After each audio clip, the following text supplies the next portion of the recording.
Hi guys, welcome back. This video is gonna be Jamaican stewed oxtail. Enjoy. I already seasoned my oxtail overnight, so this is just gonna show you how to cook it. But if you really want to see how to season it, watch my previous video. I'll link it in the bio that have the way that I season it. I always season all my meat the same way. I put the same seasoning on all my meat, and no, they don't all taste the same.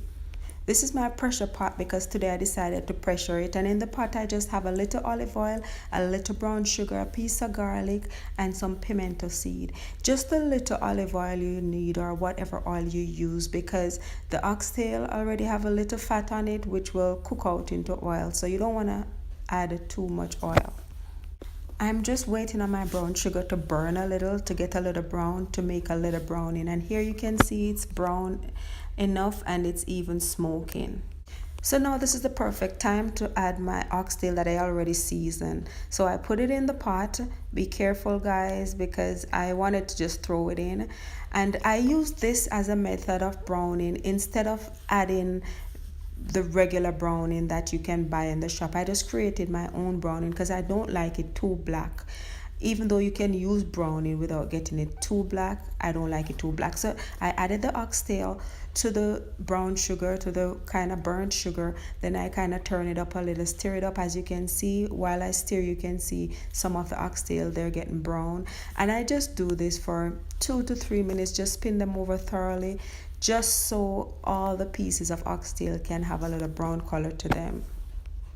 So I stir them over thoroughly, make sure every piece got a little brown on them, a little of the brown sugar, just so they have a little color. And then I put a cover over it and leave it to sit for probably 5 minutes, but I watch it and I open and stir before I start pressuring. Now you notice it's getting that nice brown satisfying color that I like. Yep, I just stir it up a little more, added my water to the pressure pot. There's a line in the pressure pot that you don't want to go over. Depending on how much you have, you can go under, but make sure you don't go over. So you add your water and cover it down. Be sure to read the instruction of how to put your pressure pot cover on.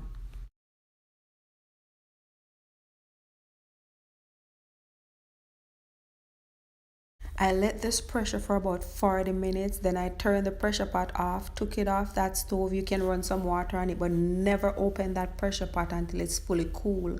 So I just let it sat. It sat on the stove for a while and cool. And then I transferred it to the spot that I'm gonna finish cooking it in. And you can always finish cooking it in the regular pressure pot if you wanna.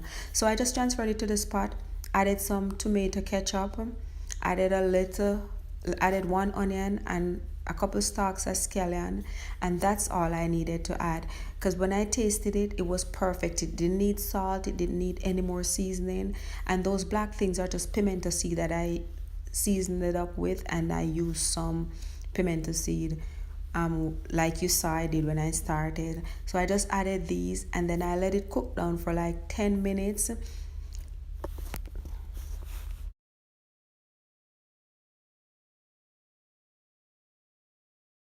After letting that cook down for 10 minutes, I opened, drained, and added 2 cans of large buttered beans. Then I stir it up and cover it, lower the heat, and let it steam down for another 10 minutes maybe. But remember to stir because you don't want those beans sticking to the bottom of the pot.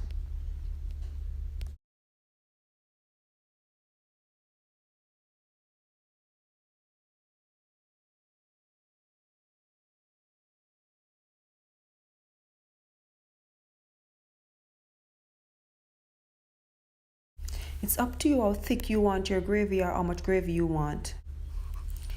And these are just what I'm serving it with. Anyways, back to regular programming. So this is how thick I wanted mine, and this is my finished product.